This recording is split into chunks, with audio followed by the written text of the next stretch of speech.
lalu lintas itu adalah cermin budaya bangsa. Kementerian PUPR sudah buat statement bahwa H-10 kegiatan operasi sudah diperbaiki semuanya.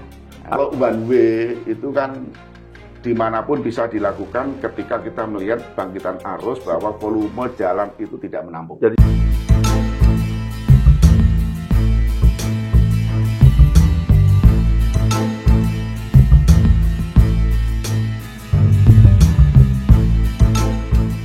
Halo Indonesia, kembali bertemu dengan saya, podcast Cash Close bersama Edison Syahan. Kali ini kita mau berbincang soal lalu lintas yang disebut sebagai budaya bangsa dan urat nadi kehidupan. Nah, bersama kita sekarang sudah ada dengan Bapak Kakor Lantas, Irjen Agus Suryo. Selamat pagi, Agus. Terima kasih atas waktu dan tempatnya yang telah diberikan kepada kita. Terima kasih, mantap. Kita sebentar lagi akan menghadapi arus mudik ya, yang sebenarnya sudah rutin setiap tahun ini terjadi bahkan sudah menjadi budaya kita. Kira-kira langkah-langkah apa yang Pak Kakor Lantas lakukan untuk mewujudkan Kamseltipcar Lantas ini? Ya, memang betul ya tadi disampaikan Abang bahwa lalu lintas itu adalah cermin budaya bangsa. Jadi masyarakat itu, bangsa kita itu bisa dilihat dari sejauh mana ketertiban berlalu lintas.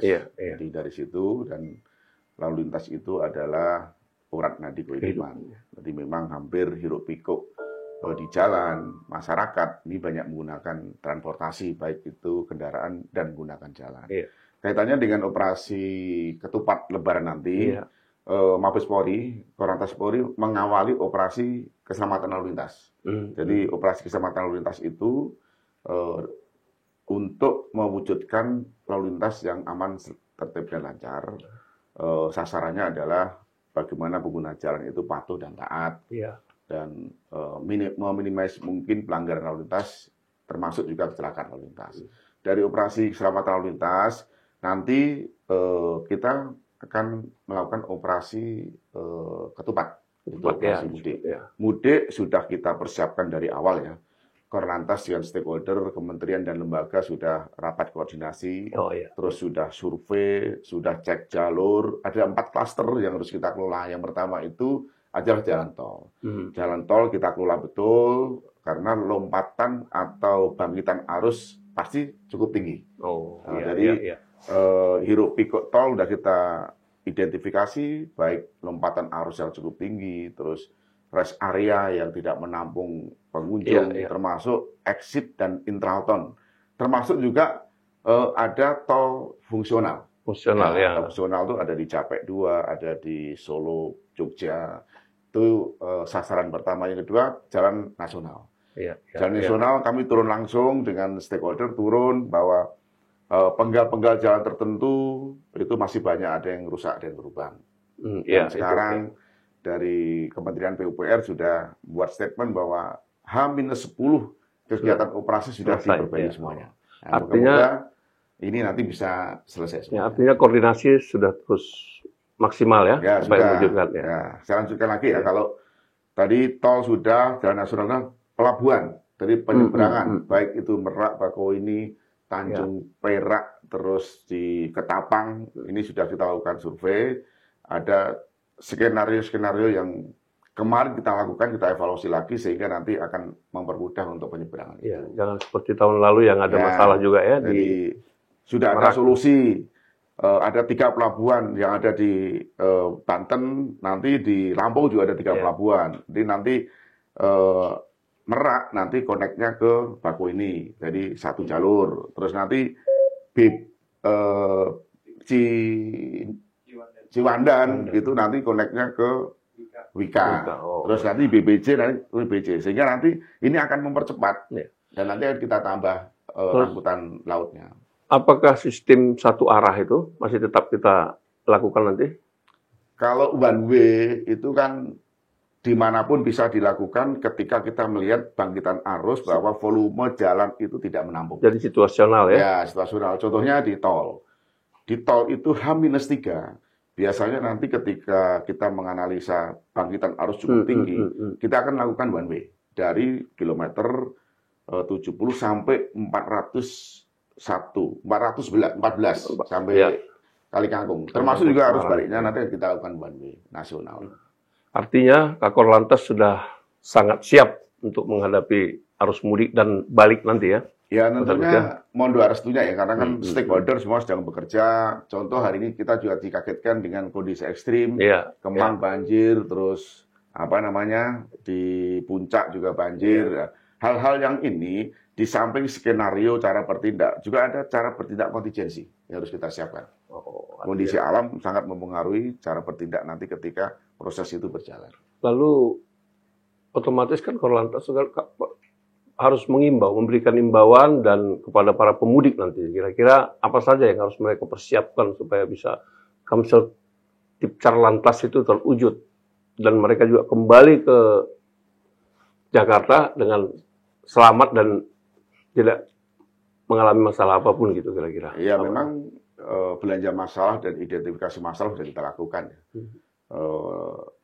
Pemerintah juga akan menghimbau, salah satunya mungkin kalau bisa mudik tidak menggunakan roda 2. Kalau bisa, tetapi toh pasti nanti ada. Yang kedua, nanti akan ada SKB kaitannya dengan operasional sumbu 3 ya, kendaraan berat tidak boleh beroperasi. Termasuk juga ada kebijakan WFA, work from anywhere, itu nanti bisa terurai perjalanan para mudik itu. Kalau dari kami tentunya berkaitan dengan keselamatan di jalan. Yang pertama, para pemudik yang bahagia, tolong siapkan betul kondisi kendaraan. Cek mesinnya, cek bannya, cek wipernya, BBM-nya. Termasuk juga jangan lupa harus bawa air putih. Itu perlu karena driver itu juga harus minum air putih. Dan segar, pada perjalanan tertentu silakan singgah di rest area. Kalau rest area itu penuh, tidak harus absolut, silakan keluar ke exit tol, nyari kuliner di kabupaten-kabupaten juga banyak. Kondisi fisik pengemudi terus juga. Yang kedua, kondisi kesehatan. Jadi driver itu sangat mempengaruhi keselamatan. Jadi harus sehat betul, mulai sekarang dijaga. Terus bau obat-obatan, konsentrasinya betul-betul sudah harus bisa menghitungkan kira-kira saya mau melewat jalur mana. Itu sudah dipersiapkan. Dan lain sebagainya. Ini sedikit bergeser sedikit. Bagus. Beberapa waktu ya di awal masa jabatan Kakor Lantas, Pak Agus Suryo, soal pendidikan lalu lintas, tertib lalu lintas itu masuk kurikulum pendidikan.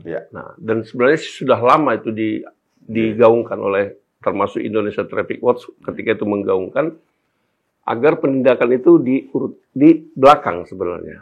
Tapi bagaimana mencerdaskan kehidupan bangsa, mencerdaskan kehidupan itu dalam rangka kesadaran tertib berlalu lintas supaya meningkat lewat pendidikan. Itu udah sampai di mana itu dengan kurikulum pendidikan nasional itu? Sebetulnya sudah cukup lama ya. Korlantas itu merumuskan dengan Dignas itu. Supaya bukan dari SMP, TK pun juga harus ada pelajaran etika berlalu lintas. Dan sekarang sudah bergulir ya. Kemarin saya dengan Jasa Raja sudah membuat bukunya. Dan bahkan Korlantas menyambut gembira. Bila perlu nanti kita siapkan instrukturnya. Ketika aspek teorinya nanti ada di sekolahan, aspek prakteknya kan juga nanti perlu ada keterlibatan kita. Saya mendukung sekali karena memang kegiatan kita tuh mengedepankan preemptif.